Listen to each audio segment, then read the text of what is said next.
Ce qui va suivre est dégueulasse. Un tueur va prendre sa victime qui est décédée en photo. Pour ce faire, il va la maquiller, lui faire tenir les yeux ouverts avec du fil.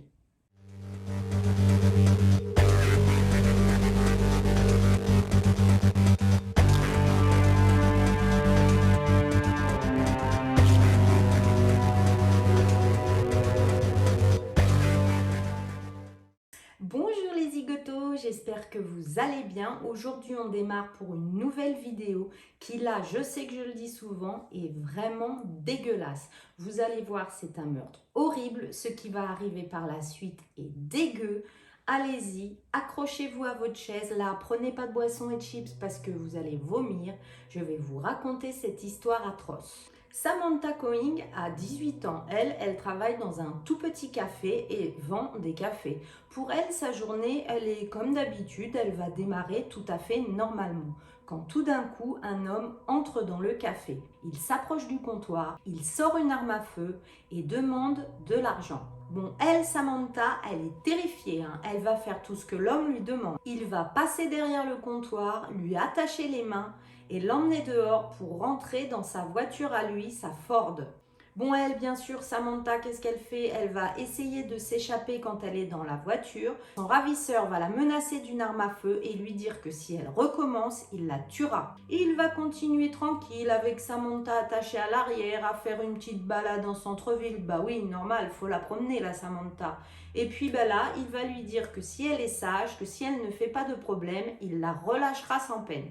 Alors là, truc de dingue, il faut savoir qu'il a gardé Samantha comme ça avec lui et que là, lui, il décide de retourner au stand de café parce qu'il veut reprendre le téléphone qui est resté là-bas de Samantha pour envoyer un SMS à son petit ami afin de ne pas éveiller les soupçons. Dans le SMS, il dira « Hey, je vais passer quelques jours avec des amis ». Ensuite, il va l'emmener chez lui.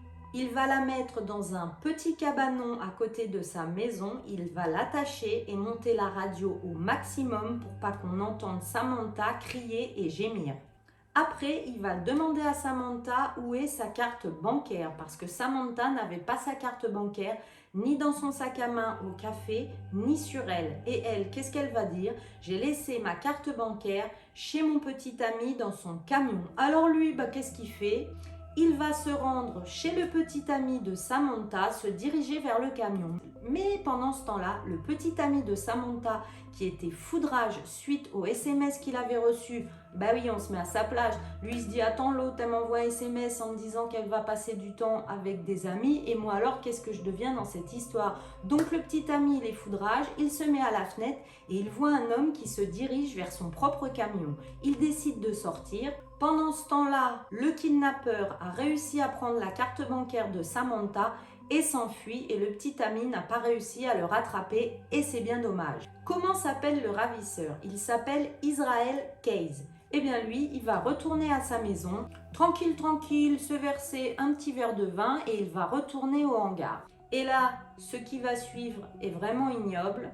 Il va abuser d'elle plusieurs fois et quand il aura fini, il va serrer son cou jusqu'à ce que mort s'en suive. Ce que je m'apprête à vous dire, vous allez tomber de votre chaise parce que lui, Israel Case, une fois qu'il avait fini toutes ses petites affaires et son meurtre atroce, il va retourner dans sa maison, préparer ses bagages. Et ben oui, parce que le monsieur, il a une petite croisière de prévu, donc faudrait pas oublier ses priorités. Eh bien, vous me croirez ou non, mais c'est pourtant la vérité. Il va laisser le cadavre de Samantha dans la petite cabane. Il va prendre ses valises et partir à sa petite croisière à la Nouvelle-Orléans. Pause. Alors là, vous l'avez bien entendu, le monsieur, il vient de tuer quelqu'un, il laisse un cadavre dans son cabanon, dans son jardin en ville, à côté de sa maison, et il part faire une petite croisière. Détail qui a son importance et qui m'horrifie, avant de partir faire sa croisière, dans la maison, sachez qu'il y avait sa petite fille qui était en train de dormir. Donc deux choses. La première, ça veut dire que quand il a ramené Samantha dans la cabane et qu'il avait à faire tout ce qu'il avait à faire, eh bien sa fille était à côté en train de dormir et ça, mais moi je trouve ça dégueulasse et incroyable.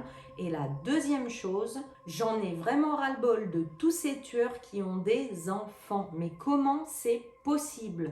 Lui, il vit sa meilleure vie en faisant toutes ces horribles choses et il a un enfant. Eh bien moi je vous le dis, la petite fille, si un jour elle apprend tout, ça va lui griller les noisettes. Pauvre enfant, on n'est même plus sur de la connerie humaine, hein. Là, je peux vous dire, la connerie, elle ne respecte même plus les lois de la gravité. Eh bah, mes petits zigotos, vous n'êtes pas au bout de vos surprises parce que ce que je viens de vous dire là, ce n'est rien comparé à la suite qui arrive. Donc lui, il fait sa petite croisière pendant qu'il a laissé le cadavre dans le cabanon. Il revient le 17 février 2012 et là, il se dit, très bonne idée, eh ben, si je faisais une demande de rançon. Sauf que la fille, elle est morte. Donc, comment on fait une demande de rançon si on n'a pas de preuve que la personne, elle est encore vivante? Donc, il va positionner le cadavre de Samantha assis. Il va lui maquiller le visage, mais là, il y a un problème. Ses yeux restent fermés.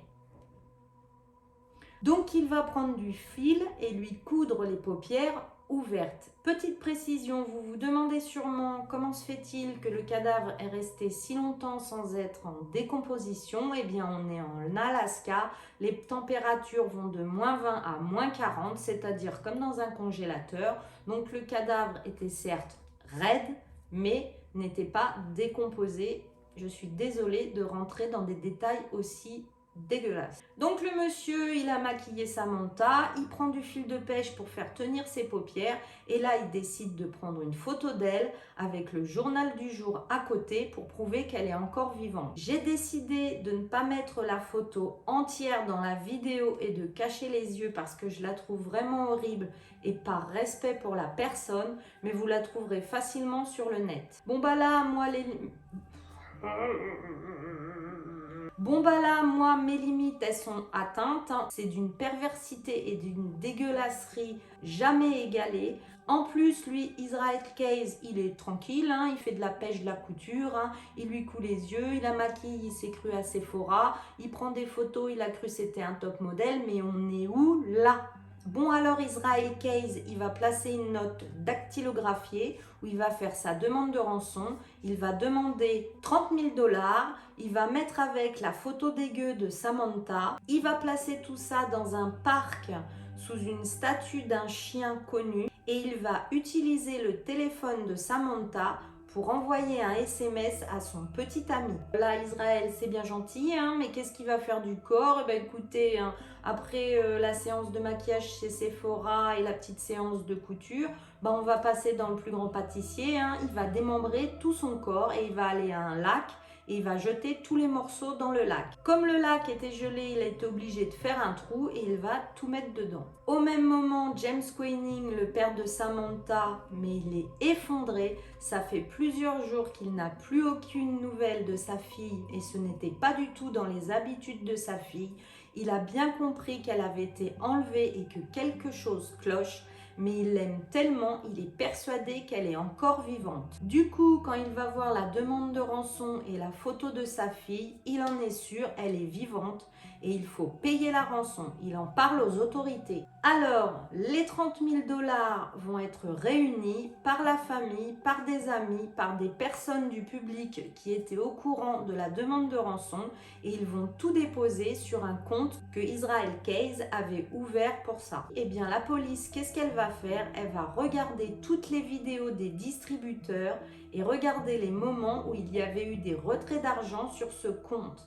Et on va voir que la personne qui vient chercher de l'argent, et ça c'était avant, sur ce compte, a une Ford blanche. Ensuite, Israel Keyes va être arrêté lors d'un simple contrôle routier et on retrouvera dans sa voiture le téléphone de Samantha, des factures tachées de peinture qui proviennent d'un braquage d'une banque, un masque de ski, une arme à feu et la carte de crédit de Samantha. Vous allez voir, Israel Keyes va devenir le pire des tueurs en série de vos pires cauchemars. Oui, parce que C'est un tueur en série. En fait, s'il n'avait pas pris la confiance et qu'il n'était pas devenu si sûr de lui pour enlever quelqu'un dans sa propre ville et faire une demande de rançon, les policiers pensent qu'à ce jour, on ne l'aurait jamais arrêté. Les inspecteurs estiment qu'il aurait tué au moins 8 personnes, mais contrairement souvent aux tueurs en série, lui, il n'avait pas de mode opératoire. Il ne ciblait jamais la même personne, jamais du même âge, soit une femme, soit un homme, jamais la même couleur de peau et jamais au même endroit et surtout jamais dans son état. Et ensuite, après son arrestation, il a bien admis le meurtre de Samantha et il leur a dit que par la suite, il leur donnerait plus de détails. Mais ces détails auront un prix. En effet, il leur a dit: je veux bien vous donner des détails sur le meurtre de Samantha, mais il faut que vous me promettiez une chose. Vous me promettez que cette affaire n'ira pas dans la presse parce que je veux protéger ma petite fille. Je ne veux pas qu'elle soit au courant de quoi que ce soit. Ah bah lui, c'est maintenant qu'il pense à sa fille. D'accord, il n'aurait pas pu y penser avant et tuer personne.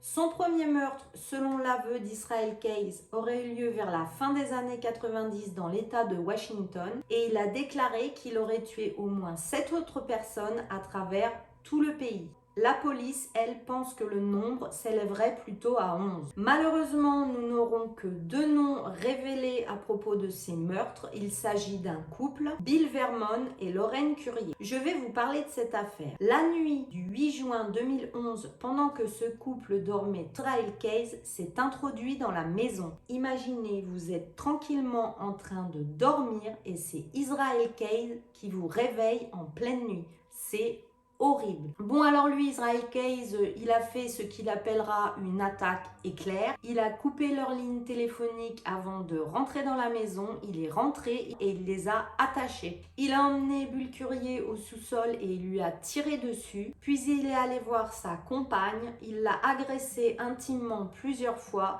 Et ensuite, il lui a serré le cou jusqu'à ce que mort s'en suive. Ce qui est triste, c'est qu'on n'a jamais retrouvé en plus les corps et que le procureur dira qu'apparemment, ils se sont défendus tous les deux. Ils ont fait preuve de beaucoup de bravoure parce qu'ils avaient des blessures défensives à l'avant des bras et que c'était un couple très amoureux et très courageux. Bon, alors Israel Case, il va un peu nous expliquer comment il procède, enfin c'est-à-dire il va tout dire à la police et il dira qu'il a des kits de meurtre. Alors moi, jusque-là, les seuls kits que je connaissais, c'était les kits pour la nourriture mexicaine que vous trouvez en supermarché. Non, non, lui, Israël, il a des kits de meurtre. C'est-à-dire qu'il prenait des sacs et dedans, il mettait plein d'objets qui allaient lui servir pour ses meurtres. Armes de poing, des silencieux, des zips en plastique à ligature, des munitions pour ses armes, des sacs poubelles. Et ça, il les plaçait dans des cachettes à travers tout le pays, près des domiciles de ses futures victimes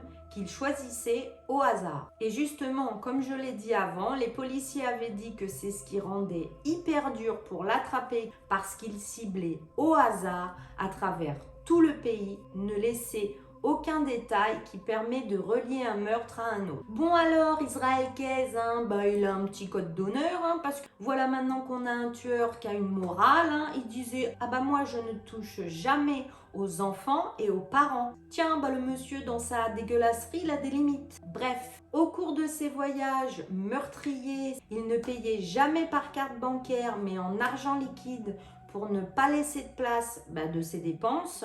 Ensuite, il n'emmenait pas son téléphone portable avec lui pour ne pas que ça borne. Une fois qu'il avait choisi sa victime, il enterrait son kit de Faritas, son kit meurtrier, tout près de chez ses victimes. Et quelques jours ou semaines plus tard, il entrait en action, déterrait son kit de meurtrier et faisait ce qu'il avait à faire. Il a indiqué ses planques de kit aux policiers qui sont allés en retrouver certains.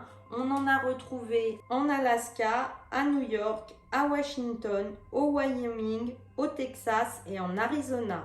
Ah gros planning chargé pour le monsieur avec tous ses kits enterrés un peu partout. Bon alors lui, il est fan. Moi personnellement, je suis fan de certains chanteurs ou de certaines stars. Lui, il est fan d'un tueur en série, le Bundy. Il l'adore, c'est son héros. Il dit même qu'il se reconnaît en Ted Bundy. Par contre, il ira de son petit jugement sur le tueur en série BTK et il va dire lui, c'était une mauviette. parce qu'il avait eu des remords pour ses meurtres, le BTK. Donc l'autre, il le traite de mauviette. Ah bah maintenant, il y a des dramas entre les tueurs en série. Les docteurs diront que Israel Keyes tirait un immense plaisir de ses meurtres, que cela devenait comme une drogue, qu'il avait besoin de recommencer, de ressentir ses sensations au moment de l'acte et qu'il ne pouvait plus s'en empêcher. Et puis, bah, il est trop mignon, ce Israel Keyes. Les enquêteurs vont lui demander « Pourquoi avez-vous commis tous ces crimes ?» Et lui, bah, qu'est-ce qu'il va répondre? « Pourquoi pas ?» Bah, normal, tiens, pourquoi pas. Le 12 décembre 2012, alors qu'il était en prison au complexe d'Anchorage, il va se suicider. Sous son corps se trouvait une lettre écrite un peu décousue qui n'avait pas trop de sens, où il y avait écrit que ses victimes étaient des jolis papillons captifs. Le 10 décembre 2012, la mère de Israel Keyes et ses 4 sœurs vont se rendre à sa cérémonie d'enterrement. Alors moi c'est pareil, j'ai pas cette possibilité de pardon infini. Je ne sais pas comment font les familles pour pardonner à de telles personnes, même si c'est leur famille. Dites-moi vous dans les commentaires comment vous réagiriez si votre frère ou votre fils était un tueur en série. Est-ce que vous iriez à son enterrement? Et là, je vais vous raconter une petite anecdote qui n'est pas non moins grande.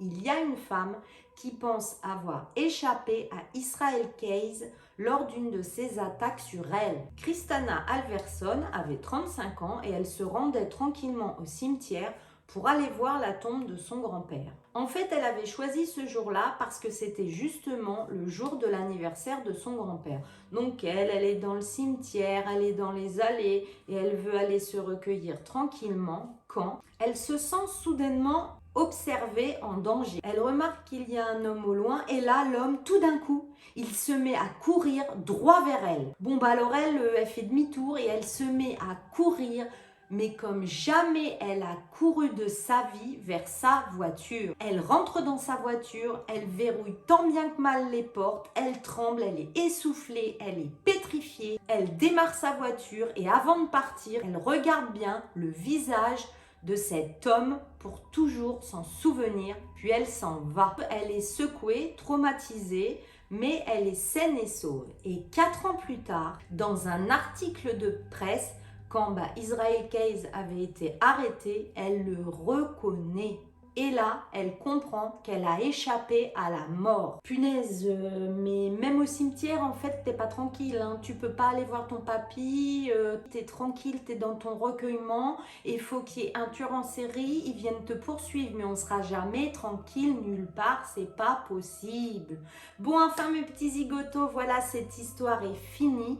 Personnellement, cela fait partie, je vais la classer dans les cases des plus dégueulasses, parce que à quelle heure tu fais du maquillage et tu recouds des paupières, et puis aussi tu pars en voyage et tu laisses le corps dans ton cabanon comme ça, même si tu es en Alaska et qu'il fait froid. Moi, je trouve c'est dégueulasse. Je sais que je vous dis ça à chaque fois, mais j'arrive à toujours vous trouver des histoires qui m'étonnent de plus en plus. Si vous avez aimé cette histoire, laissez-moi un pouce en l'air, abonnez-vous, cliquez sur la cloche, comme ça vous saurez tout de suite quand ma vidéo sort. Laissez-moi des commentaires parce que vous avez vu, cela me fait tellement plaisir. Et puis d'ici là, prenez grand soin de vous-même. Bye bye!